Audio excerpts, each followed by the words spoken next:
Bienvenue dans La Voix rayée, aujourd'hui épisode 23, et si on parlait des enfants HPI qui vont bien, ou du moins qui en donnent l'impression.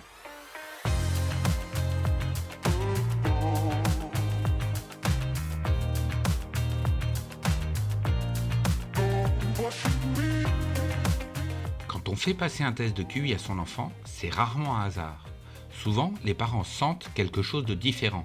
Un raisonnement rapide, une grande curiosité, des réactions émotionnelles intenses, un ennui en classe. Bref, ils veulent comprendre leur enfant et espèrent que le test va leur donner des réponses. Une fois le test passé, deux scénarios se présentent. Soit l'enfant rencontre des difficultés et on cherche des solutions, soit tout semble aller pour le mieux et on range le dossier au placard. C'est ce deuxième cas qui nous intéresse aujourd'hui. Dans un précédent épisode, j'ai expliqué pourquoi ne rien faire après un test de QI est une erreur. Mais aujourd'hui, on va aller plus loin. Parce que l'erreur, ce n'est pas seulement de ne pas exploiter un test, l'erreur, c'est aussi de croire que tout va bien simplement parce que votre enfant ne pose pas de problème. Il est bon élève, sage, discret, pas d'inquiétude, tout roule. Et si ce calme apparent cachait en réalité un énorme effort d'adaptation? Et si derrière ce comportement modèle, il y avait un enfant qui fait tout pour se conformer à ce qu'on attend de lui, au point de s'oublier lui-même? Les enfants HPI ont souvent une capacité d'adaptation très développée. Ce sont des éponges. Ils observent, ils analysent et surtout, ils comprennent vite ce qu'on attend d'eux. Et parfois, ce qu'ils comprennent, c'est que leurs différences dérangent, qu'il vaut mieux éviter de trop poser de questions, qu'il faut cacher sa sensibilité, ralentir en classe pour ne pas être le premier de la classe. Le problème, c'est que cette suradaptation peut devenir un masque qui fonctionne pendant des années, mais qui finit par peser lourd, très lourd, jusqu'au jour où il craque. Alors aujourd'hui, on va parler de ces enfants HPI qui vont bien, trop bien, ceux qui se fondent dans le décor, qui font tout pour ne pas déranger et qui finissent par en souffrir. Comment reconnaître un enfant qui s'adapte trop ? Quels sont les signes faibles à observer et surtout comment engager le dialogue pour l'aider à être lui-même sans peur du regard des autres? C'est ce qu'on va voir tout de suite dans ce nouvel épisode. Bonjour à toutes et tous, je m'appelle Franck Robert et je suis votre accompagnateur dans ce voyage dans le haut potentiel intellectuel. Pour le coup, vous allez trouver probablement que j'exagère. Si votre enfant HPI va bien, pourquoi aller chercher des problèmes là où il n'y en a pas? Oui, il va bien, évidemment, parce que il faut que tout aille bien. Les enfants HPI comprennent très vite ce qu'on attend d'eux. Dans leur enfance, ils voient bien quels sont les objectifs, ils voient bien ce qui vous fait plaisir, ils voient bien ce que vous attendez d'eux ou ce que l'entourage, leur environnement attendent d'eux. Et donc, ils veulent être un bon élève, bien se comporter, ne pas trop en faire, ne pas être excessif. Ils apprennent donc à rentrer dans le moule, à rentrer dans la norme. Ils cherchent à s'effacer pour éviter les remarques ou pour dénoter et se sentir encore plus en décalage qu'ils ne se sentent naturellement. Alors par peur d'être différents ou peur d'être moqués, ils vont avoir tendance à adopter une posture neutre, souvent inconsciente. D'ailleurs, ils ne s'en rendent pas compte, évidemment, ils ne sont pas assez matures pour se rendre compte que c'est conscient. Mais au fur et à mesure, ils se construisent ce comportement qui est acceptable pour tout le monde. Mais cette adaptation a un coût. Ils finissent par se couper d'eux-mêmes à force de ne pas être eux-mêmes. Ils ont ce masque social qu'on appelle le faux self et qui commence très très tôt.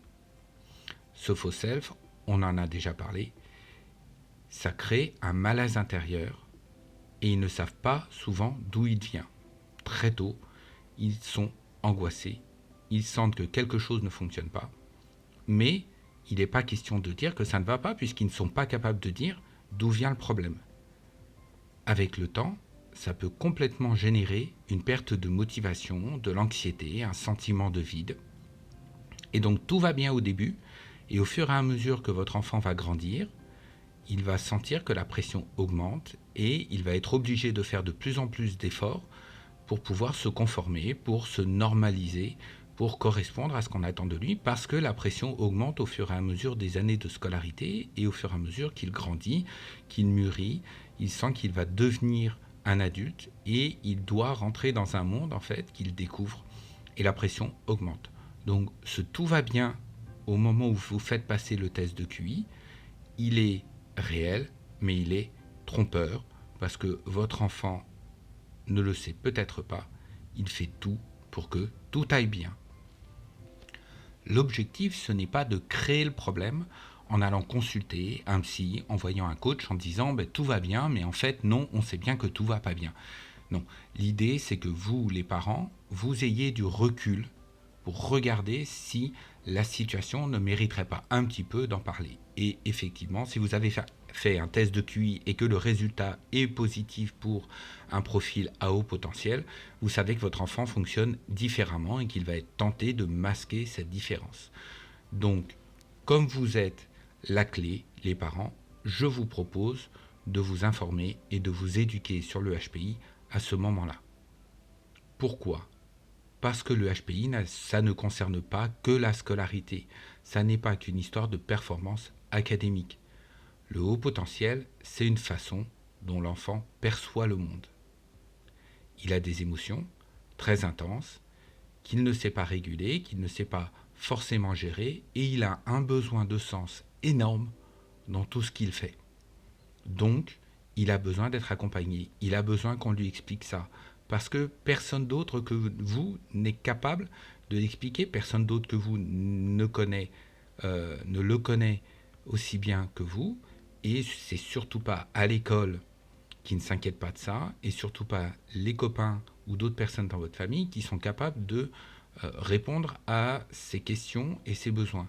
Donc c'est vous qui devez avoir suffisamment d'informations et mettre le sujet sur la table. Un enfant HPI qui ne se sent pas compris, qui ne se comprend pas ou qui a l'impression qu'à l'extérieur personne ne cherche à savoir qui il est, peut se replier sur lui-même et il va augmenter l'efficacité de son faux self. Alors comment détecter les signaux faibles d'un enfant qui a besoin qu'on parle de lui ? Alors souvent il est fatigué, sans raison apparente. Il fait des activités, tout se passe bien à l'école, il travaille comme il faut, mais le soir il est vraiment très fatigué. Il est très perfectionniste. Il s'impose une pression invisible qui n'est pas nécessaire. Par exemple, il fait un dessin mais il n'est jamais assez bien, donc il l'abandonne ou il le déchire. Il fait les devoirs mais il n'est pas satisfait de lui alors qu'en fait il n'a fait que répondre à la question et tout va bien. Ou alors il ne commence pas un travail, il ne commence pas une activité parce qu'il se fait déjà une idée de la perfection qu'il est censé atteindre et donc ça le décourage avant même d'être entré dans l'activité.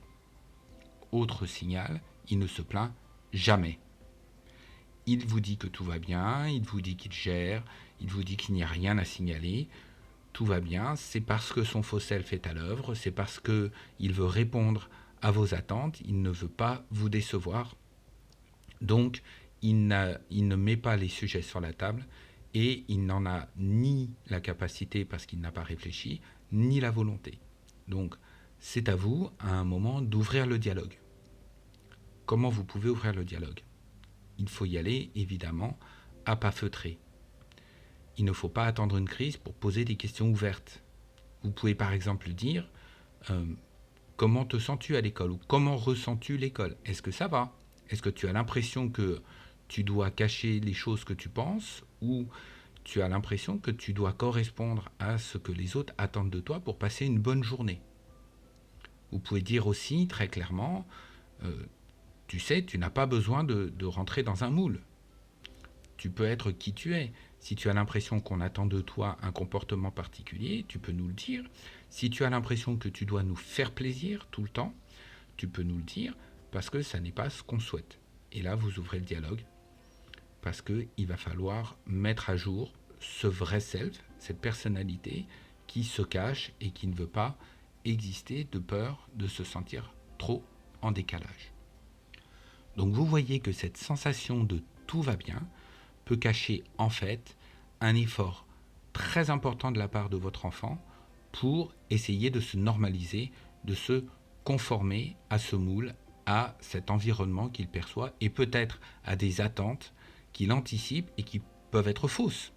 Donc Il n'est pas question de lui dire qu'il y a un problème ou de lui forcer la main ou de le harceler de questions, mais posez-vous la question vous-même, prenez du recul, dites-vous, est-ce qu'il y aurait une possibilité pour que mon enfant me cache les gros efforts qu'il fait, il se suradapte, et dans ces cas-là, je vais essayer de lui poser des questions et je vais essayer de savoir si effectivement il y a quelque chose à faire. Donc observez votre enfant au-delà des apparences, informez-vous, éduquez-vous. Encore une fois, ne regardez pas la télévision, ne regardez pas les médias de grande écoute parce qu'ils ne font pas un travail suffisamment approfondi. Vous avez des lectures, vous avez beaucoup de blogs. Sur mon blog, vous avez beaucoup d'informations pour vous permettre d'avoir une idée du HPI la plus proche de la réalité. Et puis, posez-lui des questions, même si vous pensez que tout va bien, même s'il vous dit que tout va bien. Soyez toujours à l'écoute, soyez toujours vigilant si vous trouvez qu'il est fatigué inutilement. Alors, est-ce que vous avez déjà parlé du HPI avec votre enfant? Comment a-t-il perçu cette différence? Prenez quelques minutes pour y réfléchir après cet épisode.